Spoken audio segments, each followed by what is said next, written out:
നമ്മൾ പ്ലാൻ ഉണ്ടാക്കുന്ന കാര്യം പറഞ്ഞു. പ്ലാൻ എപ്പോഴും സ്റ്റിക്ക് ചെയ്യാൻ നോക്കുക. 2 ആഴ്ചത്തേക്ക് വേണ്ടി മാത്രം ഉണ്ടാക്കുക. നമ്മൾ ടെസ്റ്റുകളും ക്വിസസും എന്നും പ്രാക്ടീസ് ചെയ്യാൻ നോക്കുക. അപ്പോൾ അതിനകത്ത് ഞാൻ പറഞ്ഞ പോലെ തന്നെ പഴയ ക്വസ്റ്റ്യൻസ് ചെയ്യുമ്പോഴത്തേക്ക് ചിലപ്പം തിയററ്റിക്കൽ ക്വസ്റ്റ്യൻസ് കൂടുതൽ വരാം, പക്ഷേ നമുക്ക് പ്രോബ്ലമാറ്റിക് ക്വസ്റ്റ്യൻസും ചെയ്യണം. ഹായ് ഓൾ, എല്ലാവർക്കും നമസ്കാരം. എൻട്രിയുടെ ടെക്നിക്കൽ യൂട്യൂബ് ചാനലിലേക്ക് സ്വാഗതം. സോ നമുക്കറിയാം നമ്മുടെ RRB JEE എക്സാം നമ്മൾ മോസ്റ്റ് അവെയിറ്റ് ചെയ്തിരുന്നതാണ്. നമുക്കതിൻ്റെ എക്സാം ഏകദേശം ജൂലൈ സെപ്റ്റംബറിനുള്ളിൽ ഉണ്ടാവും എന്നുള്ള നോട്ടിഫിക്കേഷൻ വന്നു. അപ്പോൾ ഇനി നമ്മൾ നോക്കുവാണെങ്കിൽ നമുക്ക് അതായത് ഒരു പ്രോപ്പർ പ്ലാനിങ് ഇല്ലാതെ RRB JEE എക്സാം ക്രാക്ക് ചെയ്യാൻ സാധിക്കത്തില്ല. ബിക്കോസ് 2 ടയർ എക്സാം നമുക്ക് ക്വാളിഫൈ ചെയ്യേണ്ടതുണ്ട്. ഇതിൽ ഒരു ടയർ എന്ന് പറഞ്ഞാൽ നമ്മുടെ ടെക്നിക്കൽ ബാക്ക്ഗ്രൗണ്ടുമായിട്ട് വലിയ കണക്ഷൻ ഇല്ലാത്ത ഒരു സംഭവമാണ്. അപ്പോൾ അതുകൊണ്ട് തന്നെ നമുക്ക് RRB JEEയുടെ സ്റ്റഡി പ്ലാൻ എന്ന് പറയുന്നത് വളരെ ആവശ്യമായിട്ടുള്ളതാണ്. അതായത് നമ്മളൊരു പ്ലാൻ പ്രകാരം പഠിക്കുന്നതായിരിക്കും ഇനിയുള്ള ദിവസങ്ങൾ മാക്സിമം നമുക്ക് ഫ്രൂട്ട്ഫുൾ ആയിട്ട് യൂസ് ചെയ്യാനായിട്ട് പറ്റുള്ളൂ. അപ്പം നമ്മൾ ഇന്നത്തെ വീഡിയോയിൽ ഡിസ്കസ് ചെയ്യാൻ പോകുന്നത് ഒരു സ്റ്റഡി പ്ലാൻ ആണ്. ആൻഡ് എപ്പോഴും ഞാൻ പറയാറുള്ള പോലെ ഇത് ഒരു കട്ട് ആൻഡ് റൈറ്റ് ആയിട്ട് നിങ്ങൾ ഇങ്ങനെ തന്നെ ഫോളോ ചെയ്യണം എന്നല്ല പറയുന്നത്. ഇതിനകത്ത് you can customise and you can make your own additions നിങ്ങൾക്ക് വരുത്താം. അതുപോലെ തന്നെ നിങ്ങൾക്ക് ചേഞ്ചസ് വരുത്തി നിങ്ങളുടേതായ പ്ലാനാക്കി ഇംപ്ലിമെൻറ്റ് ചെയ്യാനായിട്ട് സാധിക്കും. സോ നമുക്ക് സ്റ്റാർട്ട് ചെയ്യാം. ഓക്കെ, അപ്പം ആദ്യമായിട്ട് ബിഫോർ സ്റ്റാർട്ടിങ് നമുക്ക് APJ അബ്ദുൽ കലാം സാറിൻ്റെ ഒരു ഫേമസ് കോട്ടോട് കൂടി തുടങ്ങാം. To be like a sun you need to burn like a sun. അതായത് സൺ എന്ന് പറഞ്ഞാൽ നമുക്കറിയാം നമ്മുടെ അൾട്ടിമേറ്റ് സോഴ്സ് ഓഫ് എനർജിയാണ്. അതായത് നമുക്ക് സണ്ണിനെ പോലെ ആവണമെങ്കിൽ you have to burn like a sun. അതായത് നമുക്കിതുപോലെ ബാക്കിയുള്ളവർക്ക് വെളിച്ചം പകരാനും അല്ലെങ്കിൽ നമ്മൾ ഒരു വളരെ ഹാർഡ് വർക്കിന് ശേഷം മാത്രമാണ് നമുക്ക് വളരെ വലിയൊരു പൊസിഷനിൽ എത്താൻ പറ്റൂ എന്നുള്ള ഒരു ഐഡിയ ആണ് ഈ ഒരു കോട്ടിലൂടെ തരുന്നത്. അപ്പം ആരുമല്ല എന്ന് നമുക്ക് പലപ്പോഴും തോന്നുമെങ്കിലും നമുക്ക് ആരെങ്കിലുമൊക്കെ ആയി തീരണമെങ്കിൽ you have to take a lot of effort. Okay, അപ്പോൾ നമുക്ക് സ്റ്റഡി പ്ലാനിലേക്ക് കടക്കാം. അപ്പം നമുക്കറിയാം നമ്മുടെ RRB JEEയുടെ എക്സാം പാറ്റേൺ എല്ലാ വീഡിയോസിനും പറയാറുള്ളതാണ് എന്താണ് എക്സാം പാറ്റേൺ എന്നുള്ളത്. അപ്പോൾ എക്സാം പാറ്റേൺ എന്ന് പറഞ്ഞാൽ 2 സ്റ്റേജിലുള്ള കമ്പ്യൂട്ടർ ബേസ്ഡ് ടെസ്റ്റാണ്. First stage of computer based test CBT1, second stage of computer based test CBT2, അതിനുശേഷം ഡോക്യുമെൻറ്റ് വെരിഫിക്കേഷൻ, മെഡിക്കൽ എക്സാമിനേഷനുമാണ് ഉള്ളത്. ഇതിൽ ഈ first stage of computer based test എന്ന് പറഞ്ഞാൽ purely it will be non technical അല്ലേ. Non technical ആയിരിക്കും നമ്മുടെ first stage എന്ന് പറയുന്നത്. അതായത് നോൺ ടെക് മാത്രമായിരിക്കും നമുക്ക് അവിടെ ഉള്ളത്. ആൻഡ് ഇതിൻ്റെ മാർക്ക് എന്ന് പറയുന്നത് എവിടെയും നമുക്ക് ആവശ്യമില്ല. അതായത് it is just A screening exam. അതായത് നമുക്ക് ടയർ 2 അല്ലെ CBT2 എഴുതാൻ വേണ്ടിയിട്ടുള്ള ഒരു സ്ക്രീനിങ് ടെസ്റ്റ് മാത്രമാണ് CBT1 എന്ന് പറയുന്നത്. അതുകൊണ്ട് തന്നെ ഇതിന് മാർക്സിന് വലിയ ഇമ്പോർട്ടൻസ് ഇല്ല. നമുക്ക് ജസ്റ്റ് കട്ട് ഓഫ് കഴിയുക എന്നുള്ള ലക്ഷ്യം മാത്രമാണ് ഫസ്റ്റ് സ്റ്റേജിലുള്ള. പക്ഷേ സെക്കൻഡ് സ്റ്റേജിലേക്ക് വരുമ്പോഴത്തേക്ക് സെക്കൻഡ് സ്റ്റേജ് എന്തായാലും ഡിഫറെൻ്റ് ആണ്. സെക്കൻഡ് സ്റ്റേജാണ് കീ ആയിട്ടും നമ്മുടെ റാങ്ക് ലിസ്റ്റിൽ അല്ലെങ്കിൽ മെറിറ്റ് ലിസ്റ്റിൽ ആദ്യം വരുമോ അല്ലെങ്കിൽ വെയിറ്റിംഗ് ലിസ്റ്റിൽ വരുമോ എന്നൊക്കെ തീരുമാനിക്കുന്നത് സെക്കൻഡ് സ്റ്റേജ് ഓഫ് CBTയുടെ മാർക്സാണ്. ഓക്കെ, അപ്പോൾ അത് നിങ്ങൾക്ക് എല്ലാവർക്കും അറിയാവുന്നതാണ്. ഇതിനകത്ത് ടെക് പ്ലസ് നോൺ ടെക് ഉണ്ടായിരിക്കും നമുക്ക്. അപ്പോൾ ഇത്രയും കാലവും ഉണ്ടായിരുന്ന നമ്മുടെ എക്സാംസിൽ നിന്ന്, അതായത് 2015 നമുക്ക് നടന്നു, 2019 നടന്നു RRB JEE. ഇതിലെല്ലാം നമുക്ക് ആദ്യം നമുക്ക് 2015 നടന്നത് നമ്മുടെ കമ്പ്യൂട്ടർ ബേസ്ഡ് ആയിരുന്നില്ല, അല്ലാതെ റിട്ടേൺ ആയിട്ടുള്ള ലൈക്ക് ബബിൾ കറുപ്പിച്ചിട്ടുള്ള എക്സാം ആയിരുന്നു. പക്ഷേ 2019 it was A computer based test. പക്ഷേ ഇതിൽ നിന്നെല്ലാം ഒരു ഡിഫറൻസ് വരാൻ സാധ്യതയുള്ളത് what we can predict is that, അതും ഷുവർ അല്ല, പക്ഷേ ഒരു പ്രഡിക്ഷൻ എന്ന രീതിയിൽ പറയാൻ പറ്റുന്നതെന്ന് വെച്ച് കഴിഞ്ഞാൽ ടയർ 2 എക്സാം അല്ലെങ്കിൽ CBT2 എക്സാം എന്ന് പറയുന്നത് നമുക്ക് കമ്പ്യൂട്ടർ ബേസ്ഡ് ആയതുകൊണ്ട് വെർച്വൽ കാൽക്കുലേറ്റേഴ്സ് അവിടെ നമുക്ക് യൂസ് ചെയ്യാം എന്നുള്ളൊരു പ്രൊവിഷൻ വരാൻ സാധ്യതയുണ്ട്. അവിടെ നമുക്കൊരു ട്രാപ്പും കൂടിയാണ്. If they are providing if they are allowing virtual calculators inside the exam whole അല്ലെങ്കിൽ കമ്പ്യൂട്ടർ ബേസ്ഡ് ടെസ്റ്റിന് വെർച്വൽ കാൽക്കുലേറ്റേഴ്സിൻ്റെ യൂസ് അവർ പെർമിറ്റ് ചെയ്യുകയാണെങ്കിൽ അവിടെ നമ്മൾ മനസ്സിലാക്കേണ്ടത് ടെക്നിക്കൽ കാറ്റഗറിയിലെ ക്വസ്റ്റ്യൻസ് അവിടെ കടുപ്പമാവാൻ ചാൻസ് ഉണ്ട്. അപ്പോൾ നമുക്കറിയാം ഇത് 150 മാർക്കിനാണ് നമ്മുടെ CBT2 എക്സാം. അതായത് 100 marks for technical and 50 marks for non ടെക്നിക്കലാണ്. അപ്പോൾ ഇതിൽ ഈ 100 മാർക്സ് എന്ന് പറയുന്നത് കുറച്ച് കടുപ്പത്തിലാവാൻ ചാൻസ് ഉണ്ടെങ്കിൽ നമുക്ക് അവർ വെർച്വൽ കാൽക്കുലേറ്റർ പെർമിറ്റ് ചെയ്യുമെന്നാണ് മനസ്സിലാക്കേണ്ടത്. ഓക്കെ, അപ്പം ഇതാണ് വാട്ട് എവർ ഇറ്റ് ഇസ് നമ്മൾ എല്ലാ രീതിയിലും പ്രിപ്പറേഷൻ മുന്നോട്ട് കൊണ്ടുപോകുക എന്നുള്ളതാണ് നമുക്ക് വേണ്ടത്. പിന്നെ ആഫ്റ്റർ ദാറ്റ് നമ്മൾ ലിസ്റ്റിൽ വന്നു കഴിഞ്ഞാലുള്ള സ്റ്റേജസ് ആണ് ഡോക്യുമെൻറ്റ് വെരിഫിക്കേഷൻ, മെഡിക്കൽ എക്സാമിനേഷൻ. അത് ഈ വീഡിയോയിലൊന്നും പറയുന്നില്ല, ബിക്കോസ് ഇവിടെ നമ്മൾ പ്രിപ്പറേഷൻ സ്ട്രാറ്റജി മാത്രമാണ് ഡീൽ ചെയ്യുന്നത്. ഓക്കെ, ഇനി CBT1 സബ്ജക്ട്സ് ഒന്നും കൂടെ പറഞ്ഞുതരാം. മാത്തമാറ്റിക്സ് ഉണ്ട്, ജനറൽ ഇൻ്റലിജൻസ് ആൻഡ് റീസണിംഗ് ഉണ്ട്, ജനറൽ അവയർനെസ് ഉണ്ട്, ജനറൽ സയൻസ് ഉണ്ട്. മാത്സിന് 30 mark, general intelligence and reasoning 25, general awareness 15, general science 30. അപ്പോൾ ഇവിടെ നോക്കിക്കഴിഞ്ഞാൽ നമ്മൾ സ്റ്റഡി പ്ലാൻ പ്രിപ്പയർ ചെയ്യുന്ന സമയത്ത് ഇവിടെ നമുക്കറിയാം ഏറ്റവും കൂടുതൽ വെയിറ്റേജ് ഉള്ള ആർക്കാണ് മാത്സിനും ജനറൽ സയൻസുമാണ്. ആൻഡ് ഫോർച്ചുനേറ്റ്ലി നമ്മുടെ ടെക്നിക്കൽ കാറ്റഗറി അല്ലെങ്കിൽ നമ്മൾ ബിടെക് കഴിഞ്ഞ ഒരു ഉദ്യോഗാർത്ഥിക്ക് മാത്തമാറ്റിക്സ് പഠിക്കാനോ അല്ലെങ്കിൽ general science physics chemistry biology പഠിക്കാനോ വലിയ ബുദ്ധിമുട്ടില്ല. അതുകൊണ്ട് 60 മാർക്ക് ഇവിടെ കിട്ടുക എന്നുള്ളത് it's not a big deal അല്ലേ. അപ്പോൾ നിങ്ങൾക്ക് പഠിക്കുന്ന സമയത്ത് നോൺ ടെക് പഠിക്കുന്ന സമയത്ത് ആദ്യം പ്രയോറിറ്റി കൊടുക്കേണ്ട 2 സബ്ജക്ട്സ് ആരൊക്കെയാണെന്ന് മനസ്സിലായി. മാത്തമാറ്റിക്സും അതുപോലെ തന്നെ ജനറൽ സയൻസുമാണ്. ഇവ രണ്ടുപേർക്കും പ്രയോറിറ്റി കൊടുത്ത് പഠിക്കുക. ആഫ്റ്റർ ദാറ്റ് നിങ്ങൾ പോയാൽ മതി നമ്മുടെ general intelligence and reasoning. 25 mark അതിനും ഉണ്ട്. അപ്പോൾ ഈ 25 മാർക്കും ജനറൽ ഇൻ്റലിജൻസ് ആൻഡ് റീസണിങ് വലിയ ഡീലല്ല അല്ലേ നമുക്ക്. ഓക്കെ, അത് ഷോർട്ട് കട്ട്സ് ഒക്കെ അറിയെങ്കിൽ ചെയ്യാൻ പറ്റും. സോ 85 മാർക്സ് അവിടെ നമുക്ക് കിട്ടിക്കഴിഞ്ഞു. ആൻഡ് കട്ട് ഓഫിന് നോർമലി 85 ഒക്കെ മതിയായിരിക്കും. പിന്നെ ജനറൽ അവയർനെസ് 15 മാർക്ക് കിടക്കുന്നതിൽ നിങ്ങൾക്ക് ഈ പറഞ്ഞ പോലെ നമുക്ക് കുറച്ച് നമ്മുടെ ജിയോഗ്രഫി ഹിസ്റ്ററി ഒക്കെ പഠിക്കാനുണ്ട്. കൂടെ ജനറൽ നമ്മുടെ കറണ്ട് അഫയേഴ്സും ഉണ്ട്. അപ്പം ഇതിന് കുറച്ച് സമയം കൊടുത്താൽ നിങ്ങൾ പഠിക്കേണ്ട എന്നല്ല പറയുന്നത്. പ്രയോറിറ്റി കൊടുത്ത് പഠിക്കുമ്പോൾ ആദ്യം പഠിക്കേണ്ടത് മാത്തമാറ്റിക്സ്, അതുപോലെ തന്നെ ജനറൽ സയൻസ്, പിന്നെ general intelligence and reasoning and general awareness. ഈ ഒരു ഓർഡറിൽ സബ്ജക്ട്സ് ക്ലബ് ചെയ്ത് പഠിക്കാം. ഓക്കെ, അപ്പോൾ ഇതാണ് ടയർ 1ൻ്റെ കാര്യം. അപ്പോൾ ടയർ 1 പഠിച്ച് കഴിഞ്ഞിട്ട് ടയർ 2 പഠിക്കാം. അത് വളരെ തെറ്റായിട്ടുള്ള ഒരു തീരുമാനമാണ്. അപ്പോൾ ടയർ 1ന് വേണ്ടി ദിവസം നിശ്ചിത മണിക്കൂറുകൾ മാറ്റി വെക്കാം. ഇതിനോടൊപ്പം തന്നെ CBT 2നും പഠിക്കുക. ബിക്കോസ് CBT 2ൽ ടെക്നിക്കൽ കാറ്റഗറിക്ക് 100 മാർക്ക് അവിടെ വീണ്ടും ഉണ്ട്. ഓക്കെ, അപ്പം നമ്മൾ നേരത്തെ പറഞ്ഞ പോലെ തന്നെ ടെക്നിക്കൽ അബിലിറ്റീസിന് 100 മാർക്കുണ്ട്. ബാക്കി 50 മാർക്കാണ് നോൺ ടെക്നിക്കൽ. അതിൽ നമ്മളെ സഹായിക്കുന്ന ആൾക്കാരാണ് ഈ 15 മാർക്ക്. അതായത് ഫിസിക്സ് ആൻഡ് കെമിസ്ട്രി. നമ്മൾ നേരത്തെ പറഞ്ഞ ജനറൽ സയൻസിൻ്റെ കൂട്ടത്തിൽ വരുന്ന ആളാണ് ഈ ഫിസിക്സ് ആൻഡ് കെമിസ്ട്രി. അതുപോലെ തന്നെ basic environment and pollution control. നമ്മൾ ബേസിക്കലി EVS പഠിച്ചില്ലേ, അത് തന്നെയാണ് ഇവിടെയുള്ളത്. പിന്നെ ബേസിക് കമ്പ്യൂട്ടർ ആപ്ലിക്കേഷൻ. കമ്പ്യൂട്ടർ എല്ലാവരും ഉപയോഗിക്കുന്ന ആൾക്കാരാണ്. അതുകൊണ്ട് ബേസിക് കമ്പ്യൂട്ടർ ആപ്ലിക്കേഷൻസ് പഠിക്കാനായിട്ട് ഒരു പാടുമില്ല. അപ്പോൾ ഇതും കിട്ടും. അപ്പോൾ ഇവിടെ നോക്കിയാൽ 10, 20, 35 മാർക്ക് നമുക്ക് സുഖമായിട്ട് കിട്ടും. എഗെയിൻ ഒരു 15 മാർക്ക് ജനറൽ അവയർനെസ്സിന് മാത്രമാണ് അവിടെ യൂസ്ഫുൾ ഇല്ല. നമ്മൾ പിന്നെ പഠിക്കാൻ വേണ്ടി വെക്കുക. അതായത് നമുക്ക് എന്താ പറയുക, ഒരുപാട് ടൈം ഡെഡിക്കേറ്റ് ചെയ്ത് പഠിക്കാതെ ദിവസത്തിൽ കുറച്ച് മണിക്കൂറുകൾ മാത്രം എടുത്ത് പഠിക്കേണ്ടതാണ് ജനറൽ അവയർനെസ്. അപ്പോൾ ഇവിടെ നോക്കിക്കേ, ഈ 50 മാർക്ക് എന്ന് പറയുന്നത് ടയർ 1ൻ്റെ സെയിം ആൾക്കാരാണ്. അധികമായിട്ട് വരുന്ന ആകെ എൻവയൺമെൻറ്റ് ആൻഡ് പൊല്യൂഷൻ കൺട്രോൾ മാത്രമേ ഉള്ളൂ. അത് ലാസ്റ്റ് മൊമെൻറ്റ് പഠിച്ചാലും മതി. ടയർ 1 നിങ്ങൾക്ക് കിട്ടിക്കഴിഞ്ഞ് ടയർ 2 അല്ലെങ്കിൽ CBT 2 എഴുതുന്ന സമയത്ത് വായിച്ചാലും മതി. കമ്പ്യൂട്ടർ ആപ്ലിക്കേഷൻസും ആ സമയത്ത് വായിച്ചാൽ മതി. അത്രയ്ക്ക് വേണ്ടിയിട്ടേ അതുള്ളൂ. അപ്പോൾ നിങ്ങൾ നോക്കിക്കോ, നിങ്ങൾ TBT 1ന് പ്രിപ്പയർ ചെയ്യുന്ന ഒരാളാണെങ്കിൽ അവിടെ പഠിക്കുന്ന non tech categories you can use it for CBT 2 also അല്ലേ. അവിടെ നമുക്ക് യൂസ്ഫുൾ ആയിട്ട് വരും. പക്ഷേ ഇത് മാത്രം പഠിച്ചാൽ പോരാ. നോൺ ടെക്ക് മാത്രം പഠിച്ചിട്ട് അവിടെ വെച്ചിട്ട് CBT 1 ഞാൻ ക്വാളിഫൈ ചെയ്തിട്ട് CBT 2 പഠിക്കാം, അതൊരു വൈസ് ഡിസിഷൻ അല്ല. So go for CBT 2. CBT 2 എന്ന് പറഞ്ഞാൽ ടെക്നിക്കൽ എബിലിറ്റീസ് ആണ്, 100 മാർക്കാണ്. ഇനി ടെക്നിക്കൽ എബിലിറ്റീസ് എങ്ങനെ പഠിക്കാം? ടെക്നിക്കൽ എബിലിറ്റീസ് പഠിക്കുമ്പോഴത്തേക്ക് നമുക്കറിയണം ഏതൊക്കെ സബ്ജക്ട്സിൽ നിന്ന് എത്ര ക്വസ്റ്റ്യൻസ് കഴിഞ്ഞ വർഷങ്ങളിൽ ചോദിച്ചു. പക്ഷേ വീണ്ടും ഞാൻ പറയുകയാണ്, 2015ലും 2019ലും ആവറേജ് ഇത്ര നമ്പർ ഓഫ് ക്വസ്റ്റ്യൻസ് ചോദിച്ചു എന്നത് വെച്ചിട്ട് ഇനി അങ്ങോട്ടുള്ള വർഷവും ഇതേ രീതിയിൽ തന്നെ ചോദിക്കണം എന്നില്ല. എന്നിരുന്നാലും പഠിക്കുമ്പോൾ പ്രയോറിറ്റി കൊടുത്ത് നമുക്ക് നമ്മളെ തന്നെ ഒന്ന് അവെയർ ആക്കാൻ വേണ്ടിയിട്ട് മാത്രമാണ് ഞാൻ ഒരു അനാലിസിസ് തരുന്നത്. അപ്പം നമുക്കറിയാം എല്ലാ പരീക്ഷയ്ക്കും ഇമ്പോർട്ടൻ്റ് ആയിട്ടുള്ള ഒരു പേപ്പറാണ് നമ്മുടെ building materials and building construction. അത് PSC ആയിക്കോട്ടെ, SSC ആയിക്കോട്ടെ, RRB ആയിക്കോട്ടെ, എല്ലാ പരീക്ഷയും ഗേറ്റ് എക്സെപ്ഷനിൽ വെച്ച് കഴിഞ്ഞാൽ ബാക്കി ഒരുവിധം കോമ്പറ്റേറ്റീവ് എക്സാംസിനെല്ലാം നമുക്ക് ഏറ്റവും കൂടുതൽ വെയിറ്റേജ് ഉള്ള സബ്ജക്റ്റാണ് ബിൽഡിംഗ് മെറ്റീരിയൽസ് ആൻഡ് കൺസ്ട്രക്ഷൻ. അത് തന്നെയാണ് എല്ലാ വർഷവും ഇവിടെ ഏറ്റവും കൂടുതൽ ചോദിച്ചിട്ടുള്ളത്. അതായത് 8 ക്വസ്റ്റ്യൻ ബിൽഡിംഗ് മെറ്റീരിയൽസിൽ നിന്നും 15 ക്വസ്റ്റ്യൻ ബിൽഡിംഗ് കൺസ്ട്രക്ഷനിൽ നിന്നാണ്. അപ്പോൾ സോ 20+ ക്വസ്റ്റ്യൻസ് നമുക്ക് എവിടെ നിന്ന് കിട്ടിക്കഴിഞ്ഞു? നമ്മുടെ building materials and construction. So ആദ്യമായിട്ട് നിങ്ങൾ പഠിക്കാൻ തുടങ്ങേണ്ട സബ്ജക്റ്റ് എന്ന് പറയുന്നത് ഏത് തന്നെയാണ്? Building materials and building construction തന്നെയാണ്. ഓക്കെ, അതിനുശേഷം രണ്ടാമത് വെയിറ്റേജ് വന്നിരിക്കുന്ന ആളാണ് environmental engineering. 10 mark environmental engineering എന്ന് ചോദിച്ചിട്ടുണ്ട്. അപ്പം പിന്നീട് നമ്മൾ നിർബന്ധമായും പഠിക്കേണ്ട ആളാണ് ഈ എൻവയൺമെൻറ്റൽ എഞ്ചിനീയറിംഗ്. പക്ഷേ എൻവയൺമെൻറ്റൽ എഞ്ചിനീയറിംഗ് അവിടെ നിന്നോട്ടെ, 10 മാർക്ക് വെയിറ്റേജ് ഉണ്ടെങ്കിലും അയാളെ നമുക്ക് തിയറി ആയതുകൊണ്ടും നമുക്ക് വലിയ ഹാർഡ് നട്ട് അല്ല എൻവയൺമെൻറ്റൽ എഞ്ചിനീയറിംഗ് എന്ന് പറയാം. പക്ഷേ പലർക്കും പേടിയുള്ള ഒരാളുണ്ട് ഇവിടെ, RCCയും ക്വാണ്ടിറ്റി ടെക്നോളജി. ക്വാണ്ടിറ്റി ടെക്നോളജി തിയറിയാണ്, കുറേ വായിച്ച് കഴിഞ്ഞാൽ എഴുതാൻ പറ്റും. പക്ഷേ RCC എന്ന് പറയുന്നത് കുറച്ചൊന്ന് പാടാണ്. അവിടെ നോക്കിക്കേ, 7+8 മാർക്ക്, അതായത് 10+ ക്വസ്റ്റ്യൻസ് RCC + ക്വാണ്ടിറ്റി ടെക്നോളജി നമുക്ക് വന്നിട്ടുണ്ട്. അപ്പം നമ്മൾ നമ്മുടെ ബിൽഡിംഗ് മെറ്റീരിയൽസും ബിൽഡിംഗ് കൺസ്ട്രക്ഷനും ആദ്യം പ്രയോറിറ്റി കൊടുത്തു. സെക്കൻഡ് നിർബന്ധമായും കൊടുക്കേണ്ട ആൾക്കാരാണ് RCCയും CTയും. എന്തായാലും ക്വാണ്ടിറ്റി ടെക്നോളജി പഠിച്ചിട്ടേ RCC നമുക്ക് പഠിക്കാനായിട്ട് പറ്റത്തുള്ളൂ. ബിക്കോസ് ബോത്ത് ആർ കണക്റ്റഡ് അല്ലേ.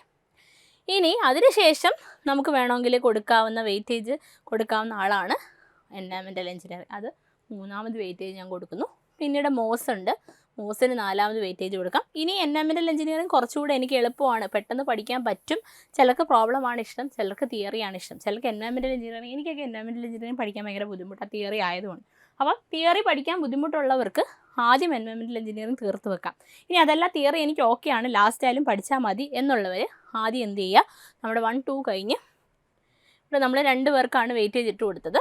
ഇനി 3ാമത്തെ ആൾ ആരായിരിക്കും നമുക്ക് വെക്കാം, മോസായിട്ട് വെക്കാം. ആൻഡ് 4ാമത്തതാണ് നമ്മൾ എൻവയോൺമെൻറ്റൽ എഞ്ചിനീയറിംഗ് ആക്കി വെക്കുക. ദെൻ കംസ് GT വരിക. ഓക്കെ, ദെൻ FM,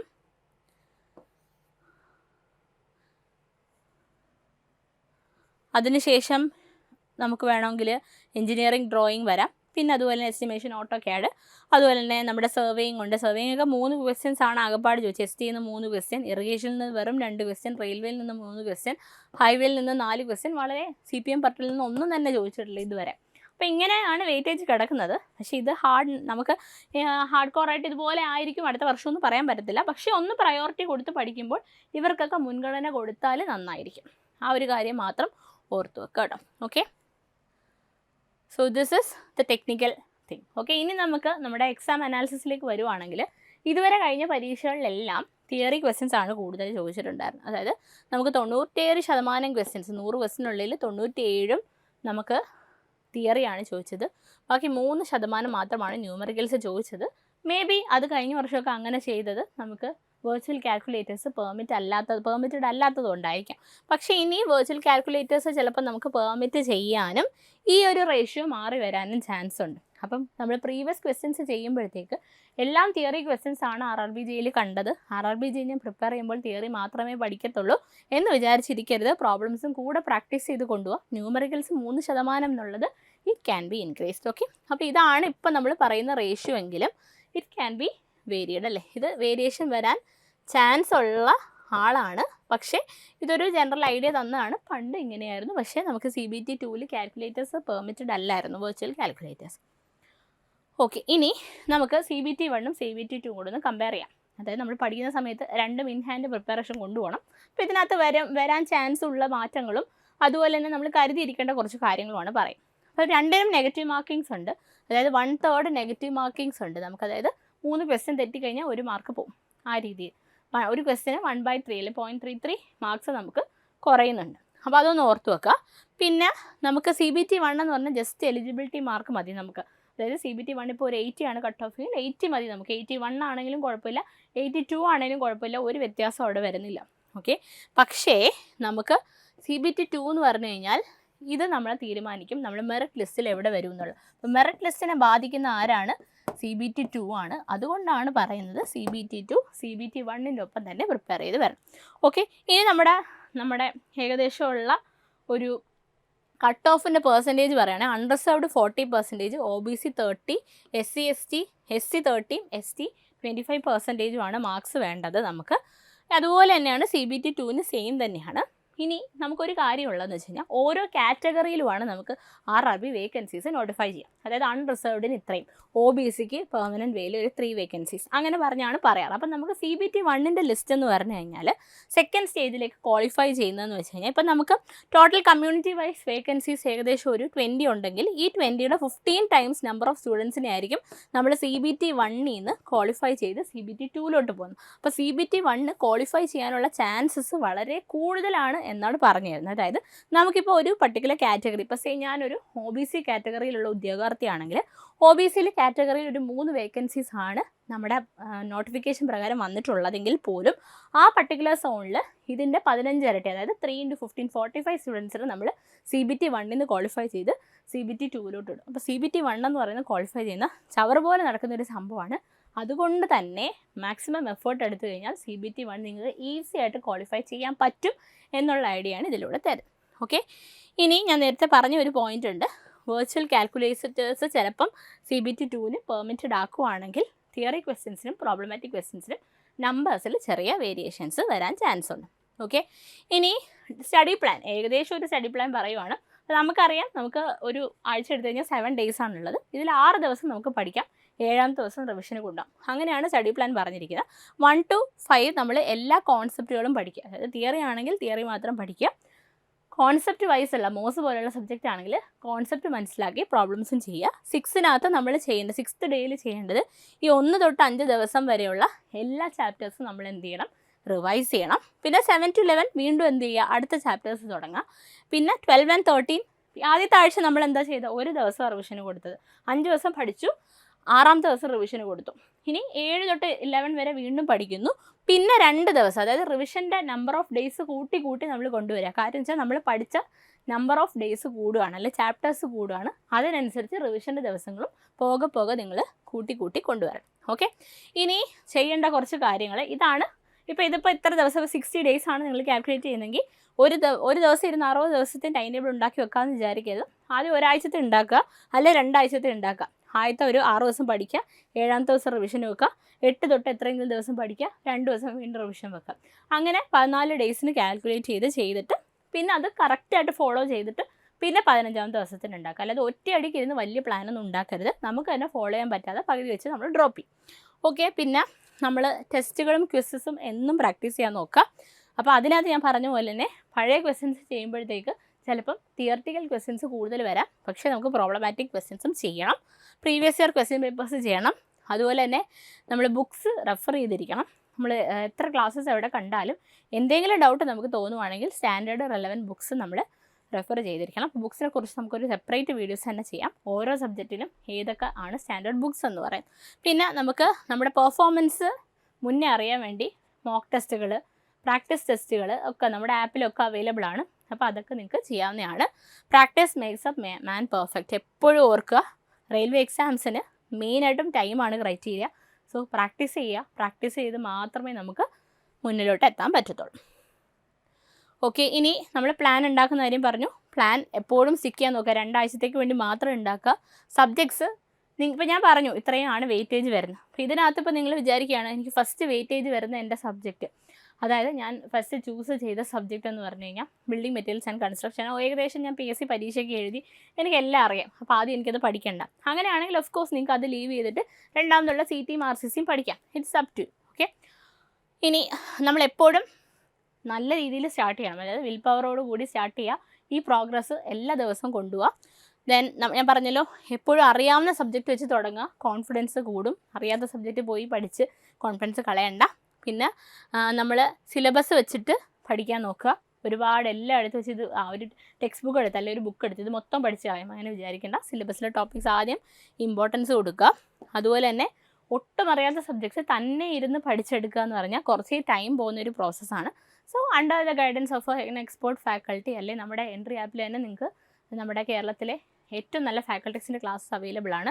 RRB JEEയുടെ പ്രിപ്പറേഷനൊക്കെ വേണ്ടിയിട്ട് നിങ്ങൾക്ക് ഒട്ടും അറിയാം. ഇപ്പോൾ ഞാൻ പറഞ്ഞതെന്ന് വെച്ചാൽ Tier 1ൻ്റെ കാര്യമാണ് പറയുന്നത്. പിന്നെ അത് ജനറൽ സയൻസ് ആണെങ്കിലും മാത്സ് ആണെങ്കിലും വലിയ കാര്യങ്ങളൊന്നുമല്ല, എല്ലാവർക്കും എല്ലാം അറിയാവുന്ന കാര്യങ്ങളാണ്. പക്ഷേ അവിടെ ടൈമാണ് മാറ്റർ ചെയ്യുന്നത്. സോ ടൈമിൽ എളുപ്പം ഷോർട്ട് കട്ടോട് കൂടി ഇത് എങ്ങനെ സോൾവ് ചെയ്യാൻ പറ്റും, അത് എക്സ്പേർട്സിൻ്റെ കീഴിൽ പഠിക്കുക എന്നുള്ളത് ഏറ്റവും ആവശ്യമായിട്ടുള്ള കാര്യമാണ്. നിങ്ങൾ എത്ര രീതിയിൽ ചെയ്ത് പഠിച്ചാലും എത്ര ഫാസ്റ്റായിട്ട് ചെയ്താലും അവിടെ വെച്ച് നമുക്ക് ചെയ്യാൻ പറ്റണമെന്നില്ല. ആ 100 ക്വസ്റ്റ്യൻസ് എത്തിപ്പെടണം. ടൈം നമുക്ക് അത്രയും ലിമിറ്റഡ് ആണ്. അപ്പോൾ അതുകൊണ്ട് അത് നിങ്ങൾക്ക് എക്സ്പേർട്സിൻ്റെ കീഴിൽ പഠിക്കാവുന്നതാണ്. ഓക്കെ, പിന്നെ ടൈം വളരെ ഇമ്പോർട്ടൻ്റ് ആണ്. പഠിക്കുന്ന ടൈമും, അതായത് നമ്മളിപ്പോൾ സ്റ്റാർട്ട് ചെയ്ത് 6 മാസത്തിനുള്ളിൽ പഠിച്ചു തീരണം. ഇനി ഓൾറെഡി ഞാൻ പറഞ്ഞായിരുന്നു നമുക്ക് ഏറ്റവും ഇമ്പോർട്ടൻ്റ് ആയിട്ടുള്ള building materials and construction minimum 10 ദിവസമെങ്കിലും കൊടുക്കണം. മിനിമം ആണ്. ദെൻ RCC CT മിനിമം 10 കൊടുക്കണം. അതുപോലെ എൻവയൺമെൻറ്റിൽ മിനിമം 10. ഇത് മിനിമം ആണ്. You can increase this. ഇത് ഇൻക്രീസ് ചെയ്ത് പഠിക്കാവുന്നതാണ്. പിന്നെ ലെസ് ഇമ്പോർട്ടൻറ്റ്, ലീസ്റ്റ് ഇമ്പോർട്ടൻ്റ് ഉണ്ട്. അതായത് വെയിറ്റേജ് കുറവുള്ള സബ്ജക്റ്റ്, തീരെ വെയിറ്റേജ് ഇല്ലാതെ, അതിനൊക്കെ 6 ദിവസം 3 ദിവസം എന്നുള്ള രീതിയിൽ കൊടുക്കാം. 5 ദിവസം നിങ്ങൾ കമ്പൽസറി റിവിഷൻ ചെയ്യണം. അതായത് ആദ്യത്തെ ആഴ്ചയിൽ 1 ദിവസം, പിന്നെ അതിന് ശേഷം മാസം എടുക്കുമ്പോഴത്തേക്ക് മിനിമം 5 ദിവസം റിവിഷന് വേണ്ടിയിട്ട് വെക്കണം. പിന്നെ ഓരോ ക്വസ്റ്റ്യൻസിൽ നിന്നും ടോപ്പിക്കിൽ നിന്നും ക്വസ്റ്റ്യൻസ് പ്രാക്ടീസ് ചെയ്യുക, മോക്ക് ടെസ്റ്റ് ചെയ്യുക. പ്രീവിയസ് ക്വസ്റ്റ്യൻ പേപ്പേഴ്സ് ചെയ്യുമ്പോഴത്തേക്ക് കമ്പ്യൂട്ടർ ബേസ്ഡ് ആണല്ലോ നിങ്ങൾ. അപ്പം OMR എന്നുള്ള കൺസെപ്റ്റ് അല്ല. നിങ്ങൾ എന്ത് ചെയ്യുക, നിങ്ങളുടെ കമ്പ്യൂട്ടറിലൊക്കെ തന്നെ ഓൺലൈൻ ടെസ്റ്റുകൾ കമ്പ്യൂട്ടറിൽ തന്നെ നിങ്ങൾക്ക് പ്രാക്ടീസ് ചെയ്യാനുള്ള പ്രൊവിഷൻ ഉണ്ട്. അതുപോലെ തന്നെ എല്ലാ ദിവസവും ഉറങ്ങുന്നതിന് മുന്നേ കുറച്ച് ടൈം റിവിഷന് വേണ്ടിയിട്ട് സ്പെയർ ചെയ്യുക. അറ്റ്ലീസ്റ്റ് രാവിലെ എഴുന്നേൽക്കുമ്പോൾ തലേ ദിവസം പഠിച്ചതെങ്കിലും ഓർക്കാനായിട്ട് ടൈം കളയാം. പിന്നെ ഫോമുലാസ് ഒക്കെ എഴുതുമ്പോൾ യെല്ലോ കളർ യൂസ് ചെയ്യുക. യെല്ലോ കളർ നമ്മുടെ മെമ്മറി എൻഹാൻസ് ചെയ്യുമെന്നാണ് പറയുന്നത്. സോ യെല്ലോ കളർ കൂടുതൽ ഹൈലൈറ്റ് ചെയ്ത് പഠിക്കുന്നത് കുറച്ച് നല്ലതായിരിക്കും. ഓക്കെ, അപ്പോൾ ഇത്രയാണ് നമ്മുടെ പ്രിപ്പറേഷൻ സ്ട്രാറ്റജി, അല്ലെങ്കിൽ നമുക്കൊരു 6 മാസത്തിനുള്ളിൽ RRB JEE എക്സാം എങ്ങനെ അപ്രോച്ച് ചെയ്യാം എന്നുള്ളത്. ഞാൻ പറഞ്ഞല്ലോ, ഇത് ജസ്റ്റ് നമ്മളൊരു ഐഡിയ തരുന്നതാണ്. ഇത് വെച്ച് നിങ്ങൾക്ക് കസ്റ്റമൈസ് ചെയ്ത് പഠിക്കാവുന്നതാണ്. So thank you all.